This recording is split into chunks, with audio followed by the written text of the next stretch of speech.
Hello learners of all ages, my name is Mr. Montgomery. I teach 4th and 5th grade math, and today we're going to be talking about relating metric units of capacity. Now capacity is measuring how much liquid something is, and when we talk about metric units, we talk about liters. Well, more specifically milliliters, what do we got? Centiliters, deciliters, liters, and kiloliters. Now the conversion rate that we have is 1 liter is equal to 1,000 milliliters, 1 liter is equal to 100 centiliters, 1 liter is equal to 10 deciliters, and 1 kiloliter is equal to 1,000 liters. All right, so basing it off of that, I fixed my chart from last time. So that means if I'm going from a larger unit to a smaller unit, I'm going to be multiplying. And I'm going from a smaller unit to a larger unit, I'm going to be dividing or multiplying by 1/10. Got that chart all fixed up? Let's get into our first example. All right, for our first example, we have 75 hundredths of a liter is equal to how many milliliters? Well, I'm going from a larger unit to a smaller unit, so that means that I'm going to have to multiply. So I'm going to be having to take, well, for our conversion first, we have 1 liter is equal to 1,000 milliliters. So I'm going to be having to move my decimal place going from 75 hundredths to 1,000. Well, I could also just multiply and go 75 hundredths times 1,000. Move my multiplication symbol over here. This is one way that we could do it. 0 times 5 is going to be 0. 0 times everything here is going to be 0. Make sure I move that over 2 times. There we go. All right, 0 for place value, cross out. 0, 0, 0, cross out, 2 zeros. 0, 0, 0, cross out, 3 zeros, 1, 2, 3.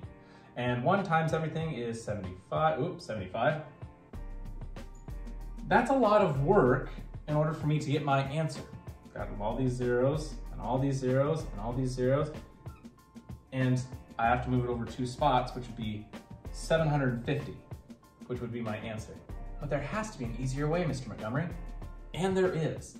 If I take 0 and 75 hundredths, I know that I'm multiplied by 1,000, which means that I can move this decimal place over to the right. How many times? 3 zeros, 3 places. So 1, 2, 3. Add a 0 at the end. Doesn't matter if I have a 0 at the beginning. 7, 5, and 0, because this 0 doesn't have any value right now. So 750. Let's take a look at another example. I have 800 deciliters is equal to how many liters? Well, my conversion rate is 10 deciliters is equal to 1 liter. So I'm going from deciliters to liters, which means that I'm going to be dividing by 10. Well, I would have 800 divided by 10. This is one way I could do it. 800 divided by 10. And I could actually cross out 1 0 on this side, 1 0 on this side to simplify before I get there. And 1 can go into 80 times. So 80 would be my answer. Another way that I could do this, I know that I have 800 divided by 10.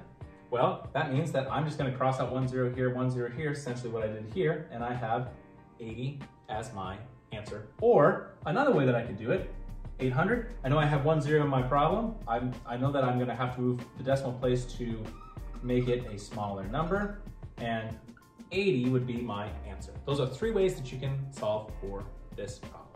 All right, my next problem is 6 7/10 liters is equal to how many centiliters? Well, I'm going from liters to centiliters, which means I'm going to be multiplying by 10. So I moved 1, 2 place values, which means that I need to move my decimal place over 2 spaces. So let's see if it works. 6 7/10, move it over 2 spots. So I should have 670 as my estimated answer. Now, just to double check, we can cross multiply since we're going from a smaller unit of measurement or larger unit of measurement to a smaller unit of measurement, we multiply. So we cross multiply and divide. 6 7/10 times 100, which means I have 2 zeros in my problem, which means that I move it over twice, just like I did here. So 670 is my answer. All right, my 5th grade friends, if you take a look at page 247, you'll see that we're going to be doing practice problems number 1, 7, and 17. For 1 and 7, direct and say convert the measurement. And for number 17, it says compare, write less or greater than, less than, or equal to. If you have any questions on relating metric units of capacity, please let me know when you come to class tomorrow.